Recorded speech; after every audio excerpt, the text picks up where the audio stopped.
Hi everyone, it's Margaret Manning here and welcome to Mornings with 60andMe. Today is Saturday, it's August the 20th and I am still in beautiful Santa Margherita in Italy. I leave this morning to go back to my home in Zurich and I just wanted to give you a quick update on what's going on in the world. I'm in the park this morning. I have my cup of tea here. I have Earl Grey and it's really a beautiful morning. The sun is coming up, just sparkling on the water, gorgeous. We've got our cleaners out this morning doing the roads. They're so diligent and I'm surrounded by pigeons here. I wish I could show you them.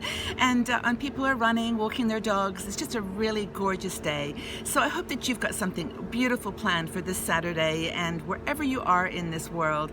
I know that not everyone gets to travel and I'm very, very blessed to be able to, but you know, there's lots of journeys you can take nearby, your home hopefully, and just be an explorer at heart.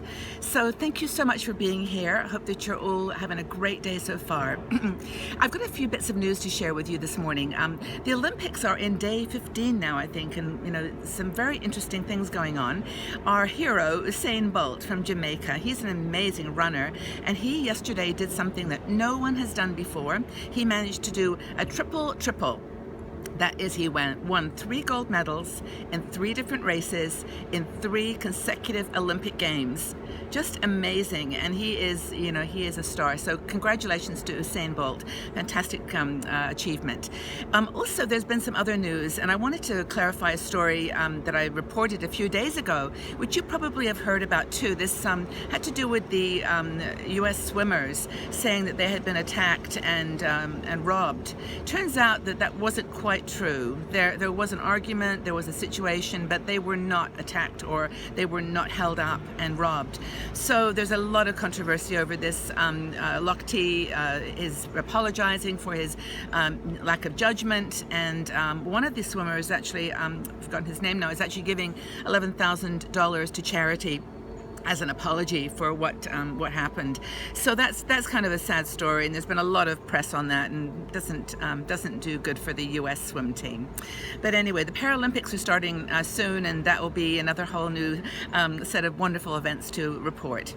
So in Germany, the conservative government has said yesterday that they want a ban on full face burqa cover. This follows the banning of the burkini, which is an all-in-one kind of a swimsuit that Islamic women wear to go swimming. But there's a ban on that in France, and in Germany they've now said they want a partial ban on burqas. And the reason they give is that they really feel that wearing that all over cover is not conducive to an open society. And however you feel about it, that's the news, and Germany is now trying to push that law through. In the elections in the U.S., of course, things continue building up for November, and Donald Trump's campaign manager resigned yesterday. He has been under some controversy for some time regarding his some payments that may have been made from Ukraine, lobbying fees, and his name is Paul Manafort, and he is now no longer on the Trump team, but they're moving ahead, with their messaging and softening the approach a little bit. So we'll see how that all plays out. It's a very interesting election this year, and if you're a political junkie, I'm sure you're all excited about it, but there's other ways to relax and enjoy what's going on in the world too. So I just did want to make a note though about the flooding in Louisiana. So sad. 40,000 homes have been damaged, and about 30,000 rescues have been undertaken. You know, for all of our sisters that are in that area, this has been a really tough year for your weather. I hope that everyone's okay. And I just wanted to make sure that you knew we were thinking about you, all our sisters in Louisiana. Now, Louisiana obviously isn't a very interesting place to be living at the moment with all that rain, but there was a survey recently done saying and announcing the world's most livable cities. And it's really interesting that 2 countries basically blew it out of the water. They were the ones that were chosen above all else. The number 1 city for livability, based on all kinds of factors, was Melbourne, Australia. And Australia did really well. They had several cities in the top 10. The second most livable city was Vienna, just down the road from Switzerland in Austria. But the third was Vancouver. And then fourth and fifth were also Canadian cities, Toronto and Calgary. So then Australia picks up again with Adelaide, Perth in 6th and 7th position. So Canada and Australia, according to this survey, are the places to live. They're the most livable cities in the world. And I'm sure that all of you think that your city is special too. So, those are just by someone else's standards, so judge it for yourself. Now, today also, I want to just remind you, animal lovers, that today is a Homeless Animal Day. So this is every day, as you know, animals are abandoned and they're taken into shelters, and these organizations are just strained beyond capacity, but they keep doing it because they love animals. And so today is International Homeless Animal Day. So if you're thinking about getting a pet, seriously, go to a shelter, adopt a pet, and we've got so many women who've said this is absolutely the way to go. These little creatures are just so grateful. So that's today. That's the celebration. Just a couple more articles I wanted to raise, and I think this last one will be of interest to you. Going back to Germany, because the news came from there yesterday, they are trying to change the retirement age to 69.